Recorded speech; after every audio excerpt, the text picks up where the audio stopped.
ไปช่วยพวกข้าเถอะนะเดี๋ยวช่วยเสร็จเราสองคนจะให้รางวัลพี่น้องจะยอมตามใจพี่หรือทุกอย่างเลย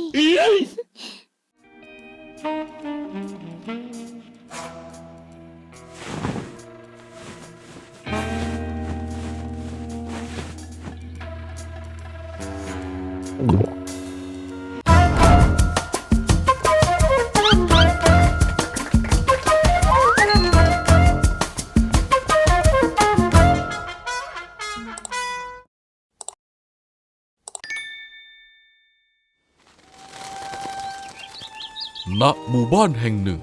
ป้าเสียและไหมหัวสองสาวสวยประจำหมู่บ้านทั้งสองเป็นลูกพี่ลูกน้องและเป็นเพื่อนซีกันไปไหนมาไหนมักจะไปด้วยกันตลอดป้าเสียข้าขี้เกียจไปแบกข้าวโพดจังไร่ก็อยู่ตั้งไกลแบกกลับมาหมดมีหวังข้างหลังหักแน่ๆเจ้าจะบ่นไปทำไมก็ใครใช้ให้เจ้ากับข้าเกิดมาสวยแต่จนกันล่ะรีบไปกันเถอะเดี๋ยวฟ้าจะมืดเอา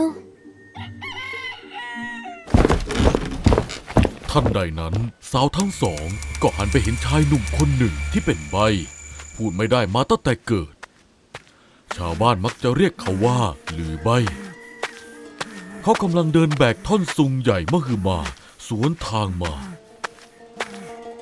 เฮ้ยป้าเสียเจ้าดูนั่นไอ้หรือใบ้นี่หูกล้ามเป็นมัดๆเลยเจ้ากับข้าสบายแล้วเหรองานนี้ฮะสบายยังไงล่ะเจ้าจะทำยังไงป้าเสียไม่ต้องห่วงงานถนัดข้าเลยคอยดูนะอ๋อ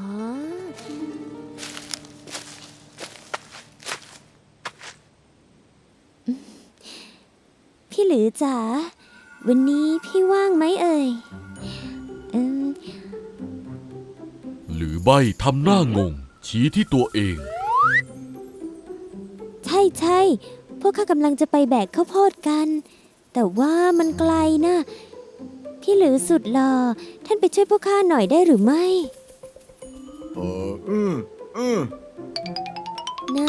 นะไปช่วยพวกข้าเถอะนะ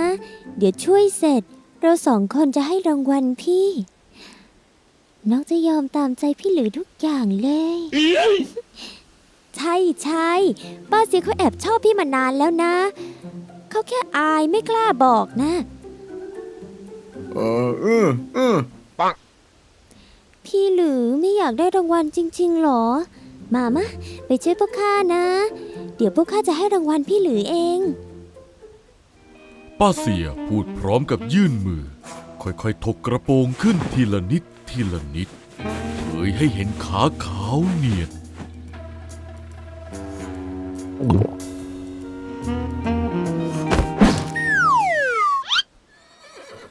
หากพี่หรือยอมไปช่วยพวกข้าเดี๋ยวพวกข้าให้รางวัลแน่หรือใบตอบตกลงทันทีแล้วรีบวิ่งแจ้นกลับไปที่เรือนสักพักก็วิ่งกลับมาพร้อมกับแบกตะกร้าขนาดใหญ่ไว้บนหลังวิ่งมาหาสองสาวเจ้าดูสิสงสัยไอ้หรือใบนั่นคงจะแรงเยอะหน้าดูเราคงสบายแล้วเหรอวันนี้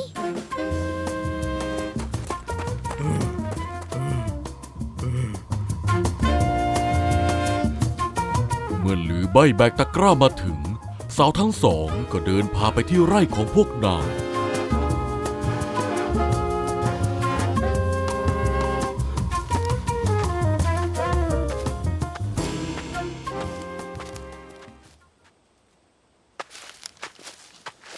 และเมื่อไปถึงทั้งสามก็ต้องตะลึงกับภาพกองข้าวโพดมหึมาที่ถูกหักกองเอาไว้เบื้องหน้าโหป้าเสียข้าวโพดเยอะขนาดนี้แบกกัน3 วันจะหมดไหมเนี่ย ไม่ถึง3 วันหรอกก็เรามีพี่หรือสุดแก่งมาด้วยนี่นะพี่หรือ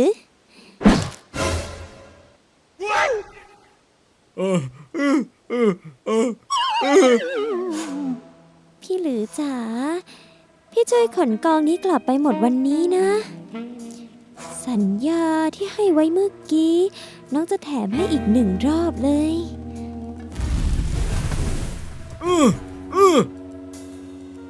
เมื่อได้ยินเช่นนั้นหรือใบถึงกับตาลุกวาว รีบไปกวาดข้าวโพดใส่ตะกร้าขนาดใหญ่ของตนจนล้น และยังปักเรียงข้าวโพดต่อไปจนพูนสูงเสียดฟ้า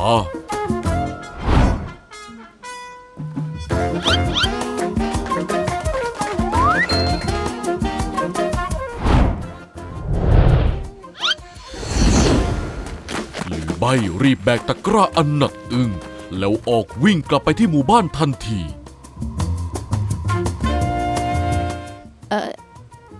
ป้าเสีย นั่นคนหรือควายวะน่ะ แบกไปได้ยังไง เห็นไหมล่ะ ข้าบอกแล้วว่าคุ้ม เอ้า พี่หลือ ระวังล้มนะจ๊ะ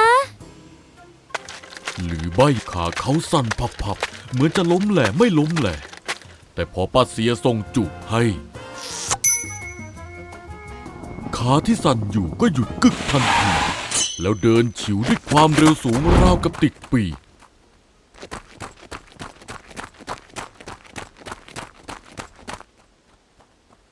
นี่ป้าเสีย จะให้รางวัลมันจริงๆเหรอ มันทำงานถวายหัวซะขนาดนี้นะ โอ๊ย ใครจะไปยอมให้คนใบ้แบบนี้มาแตะตัวกันล่ะ เดี๋ยวถึงบ้านค่อยหาข้ออ้างไล่มันไปก็ได้ ไม่มีอะไรจ้ะพี่หลือ ข้าบอกว่าพี่น่ะเก่งที่สุดเลย เร็วเข้า เดี๋ยวจะมืดซะก่อนนะ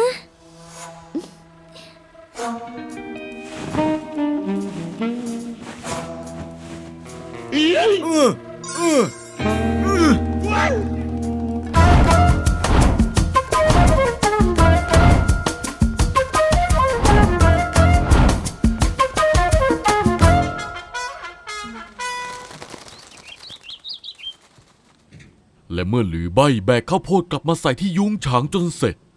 เขาเหนื่อยมาก รีบปาดเหงื่อ และหันมาหาแม่นางทั้งสองเพื่อทวงสัญญา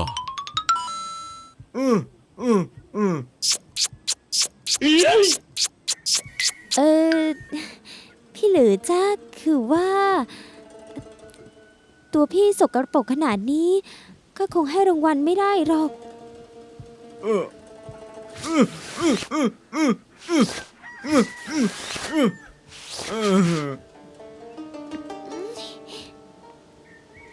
จะไม่ต้องปาดหรอก มันสกปรกไปถึงเนื้อตัวแล้ว กลับไปอาบน้ำที่บ้านไป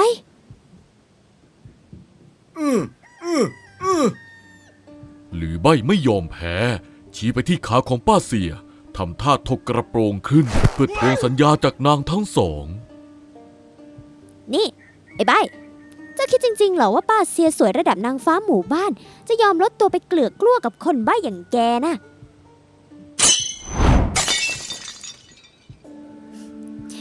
ก็อย่างที่ไหมหัวพูดนั่นแหละก็แค่พูดเล่นให้เจ้ามีกำลังใจทำงานเฉยๆ ใครจะไปคิดเหรอว่าเจ้าจะบ้าจี้ทำจริงๆ นี่ ถามจริงๆเถอะ ใครเขาจะไปโง่ให้กันแล้วหัดตักน้ำใส่กะโหลกชะโงกดูเงาตัวเองสักบ้างนะ อีใบ ประโยคสุดท้ายทำเอาหรือใบหน้าชาไปหมด เขาทั้งเสียใจและคับแค้นใจ ไปกันเถอะป้าเสีย เสียเวลาคุยกับมัน โอ้แล้วก็ขอบใจนะ ที่แบกข้าวโพดให้ฟรีๆ มีคนช่วยเนี่ยมันดีจริงๆเลยนะ สองสาวหัวเราะกันสนุกสนาน แล้วเดินกลับบ้านไปอย่างไม่ใยดี ทิ้งให้หรือใบโดดเดี่ยว อยู่กับความโศกเศร้าที่โดนสองสาวหลอกได้ลงคอ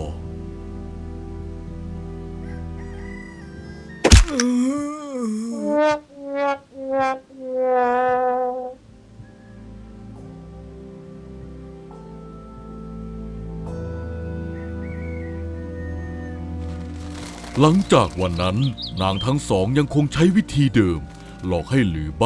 ช่วยงานหนักครั้งแล้วครั้งเล่า โดยไม่เคยให้สิ่งที่พวกนางสัญญาไว้เลย จนเวลาผ่านไปนาน ไหมหัวก็ได้แต่งงานออกไปอยู่กับสามีต่างหมู่บ้านทำให้ป้าเสียนั้นต้องโดดเดี่ยวเพราะไหมหัวคนที่เคยสนิทนั้นไม่อยู่ด้วยแล้ว ไปไหนมาไหนคนเดียว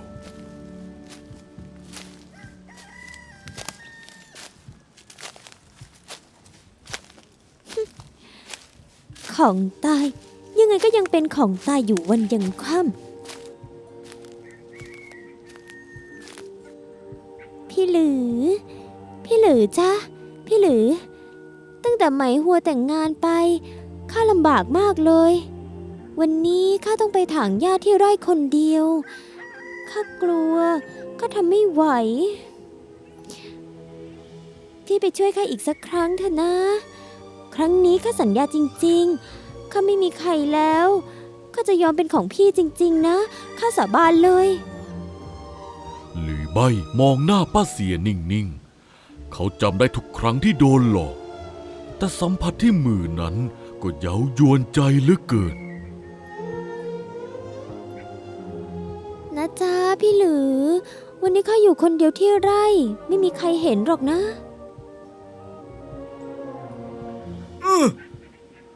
เมื่อหรือใบตกลงป้าเสียก็เดินนำออกไปอย่างรวดเร็วโดยไม่หันมามองหรือใบเลย เขารีบเดินตามหลังป้าเสียไป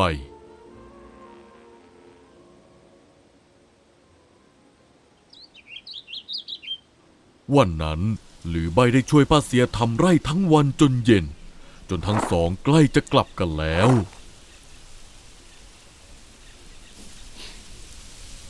งานเสร็จไวกว่าที่คิดนั่นเนี่ยข้ากลับก่อนนะหรือใบพ่อแม่รอกินข้าวแล้วล่ะ ป้าเสียทำท่าจะเดินเลี่ยงออกไปโดยไม่พูดถึงรางวัลเลยท่านใดนั้นหรือใบกลับเดินเข้ามาขวางป้าเสียอย่างรวดเร็วโดยใบหน้าที่เปลี่ยนไป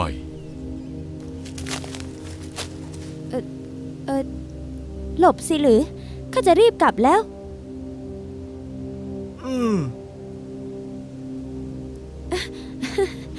อ๋อเรื่องวันน่ะเหรอแหมไว้ข่าวหน้านะวันนี้ข้าปวดท้องน่ะไม่สะดวกจริงๆป้าเสียพยายามเบียดตัวหนีไปทางซ้ายแต่ร่างของหลินใบก็ขยับตามมาบังเอาไว้ไม่ให้นางไปไหนสายตาของหรือใบมองป้าเสียตั้งแต่หัวจรดเท้านี่หลีกไปนะไอ้ใบข้าบอกว่าไม่มีก็คือไม่มีสิคิดว่าข้าจะเอาคนอย่างแกจริงๆเหรอ ฝันไปเถอะป้าเสียผลักอกหรือใบไปเต็มแรงแต่ทว่าตัวของหรือใบไม่ขยับแม้แต่นิดเดียวได้จังหวะหรือใบก็รีบจับตัวนางไว้ทันทีโอ๊ยเจ็บนะปล่อยข้าบอกให้ปล่อยไงล่ะหรือใบดึงตัวป้าเสียเข้ามาประชิดตนใบหน้าเต็มไปด้วยความหลงไหลในเรือนร่างของนาง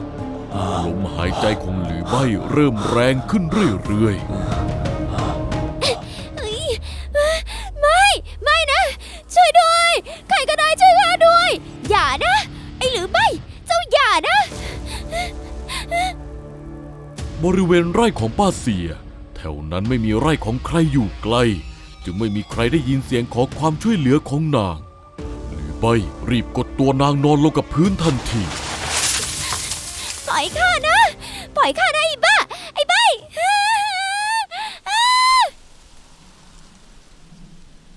เสียงกรีดร้องของป้าเสียค่อยๆเงียบลงเหลือเพียงเสียงลมพัดใบข้าวโพดเสียดสีกันหลังจากที่หลือใบได้ล่วงเกินป้าเสียเสร็จแล้วเขาก็รีบแต่งตัวแล้วเดินกลับบ้านไปก่อนโดยทิ้งให้ป้าเสียนั่งร้องไห้โฮอยู่คนเดียวนางรับไม่ได้ที่ถูกหลือใบกระทำเช่นนี้ลงไป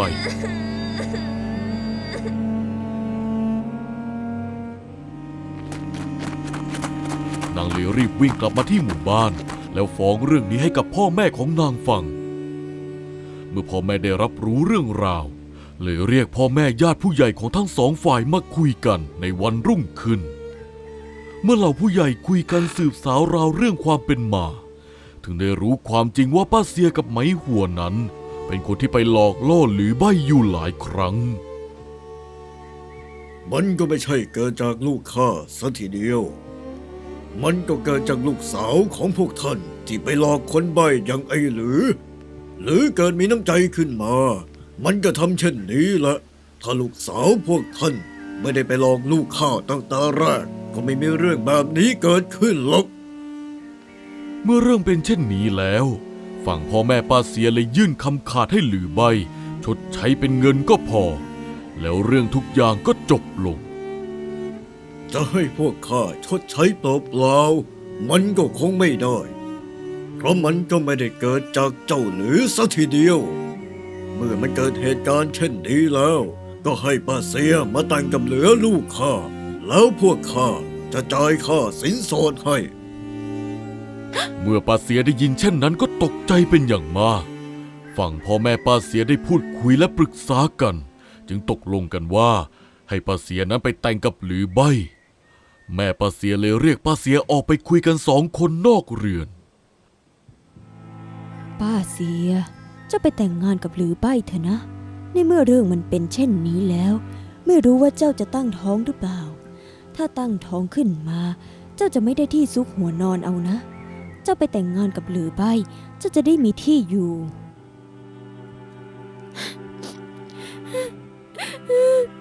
ท่านแม่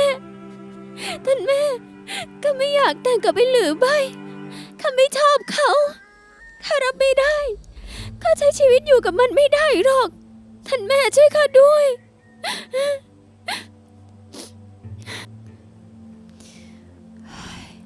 ลูกแม่ก็ไม่รู้ว่าจะช่วยเจ้าอย่างไรเหตุมันก็เกิดเพราะตัวเจ้าเองเจ้าไปแต่งงานกับหลือใบเถอะหากไม่ท้องก็แล้วไปแต่ถ้าท้องขึ้นมาเจ้ารอคลอดเสร็จเจ้าจะหย่าไม่อยู่กับหลือใบก็แล้วแต่เจ้าค่อยว่ากันอีกทีแต่ตอนนี้เจ้าน่ะไปแต่งงานกับมันซะให้มีที่ซุกหัวนอนก่อน ตามธรรมเนียมโบราณของชาวม้งแล้วหากหญิงสาวสกุลหยางตั้งท้องขึ้นมาโดยไร้พ่อจะไม่สามารถก้าวเท้าเข้ามาอยู่ในเรือนของพ่อแม่ได้อีกแล้วนอกจากจะมีสามีและแต่งเข้าสกุลอื่นก่อนถึงจะกลับเข้าเรือนพ่อแม่ได้และอีกอย่างถ้าป้าเสียไม่ยอมแต่งเรื่องนี้ก็จะจบลงฟรีๆโดยที่พ่อแม่ป้าเสียจะไม่ได้อะไรเลยแถมลูกสาวยังเสียหายอีกหนทางที่ให้ป้าเสียนั้นไปแต่งกับหลือใบจึงเป็นทางเลือกที่ดีที่สุดได้ทั้งเงินและที่ซุกหัวนอนป้าเสียเหมือนหมดหนทางเลยจำใจตกลงไปแต่งงานกับหลือใบโดยหมายมั่นปั้นมือว่ารอเวลาคลอดลูกเสร็จเมื่อไหร่ตนจะขอหย่าทันที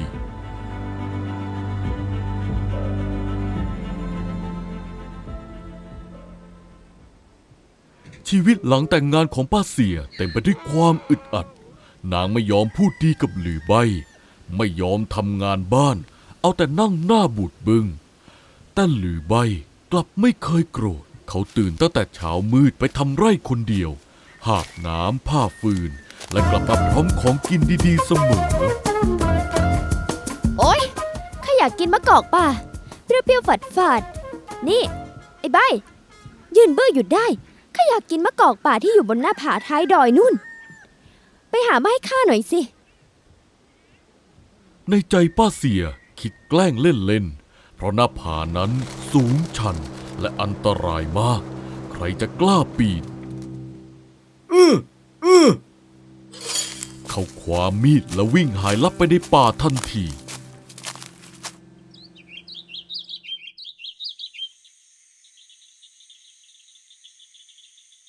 หลือใบยังไม่กลับมา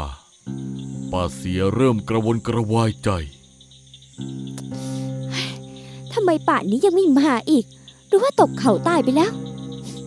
ถ้าตายก็ดีสิก็จะได้เป็นอิสระแต่ว่าท่านใดนั้นร่างสะบักสะบอมของหลือใบก็เดินกระเพลกเข้ามาที่หน้าบ้านเนื้อตัวมอมแมมรอยแผลเต็มตัวไปหมดแต่ในมือของเขากำมะกอกป่าห่อใหญ่กลับมาด้วย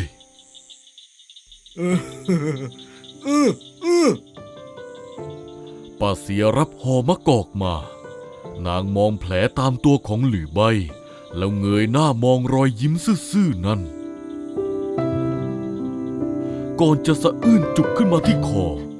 แต่นางรีบหันหลังกลบเกลื่อนก็แค่เนี้ยไปล้างตัวซะสิสกปรกจะตาย ป้าเสียแอบเช็ดน้ำตาเงียบๆนี่เป็นครั้งแรกที่นางรู้สึกว่า ผู้ชายคนนี้รักนางมากกว่าชีวิตตัวเอง เวลาผ่านไปป้าเสียคลอดลูกชายหน้าตาน่ารัก ร่างกายสมบูรณ์แข็งแรง และที่สำคัญร้องเสียงดังลั่นทุ่งนางคิดจะหนีกลับไปหย่าขาดกับหลือใบแต่นางก็ยังเป็นห่วงลูกน้อยของนางเลยตัดสินใจอยู่ต่ออีกหน่อย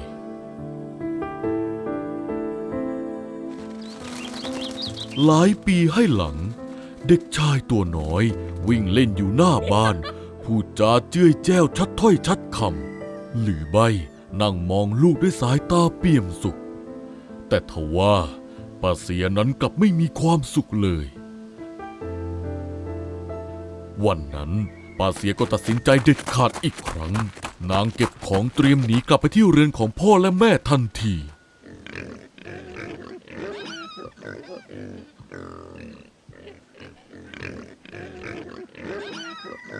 ท่านแม่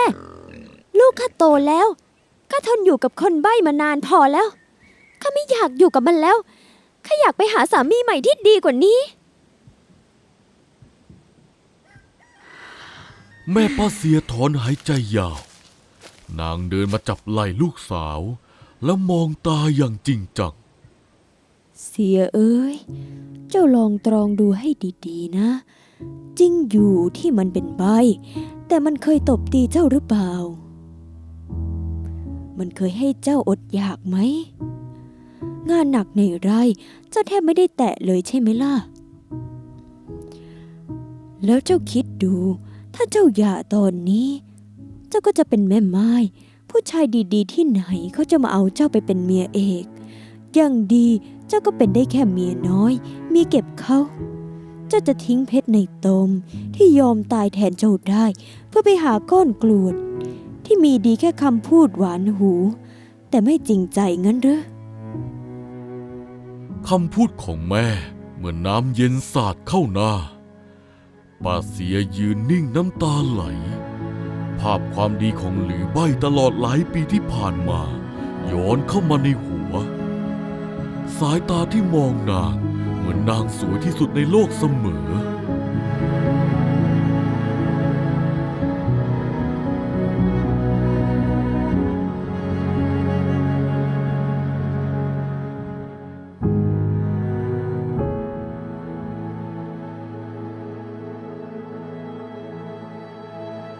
ป้าเสียเดินคอตกกลับมาที่บ้านป้าเสียมองหน้าสามีนางวางห่อผ้าลงแล้วเดินเข้าไปหาเขา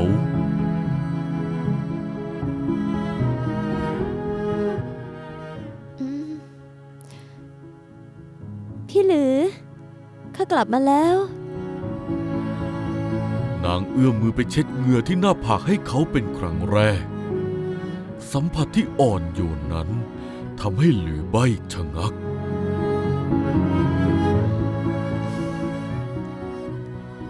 ต่อไปนี้ข้าจะไม่ไปไหนอีกแล้วเรามาอยู่ด้วยกันเลี้ยงลูกให้ดีที่สุดเถอะนะหลือใบเบิกตากว้างน้ำตาแห่งความสุขไหลออกมาเขาพยักหน้ารัวๆแล้วดึงป้าเสียและลูกชายเข้ามากอดไว้แน่น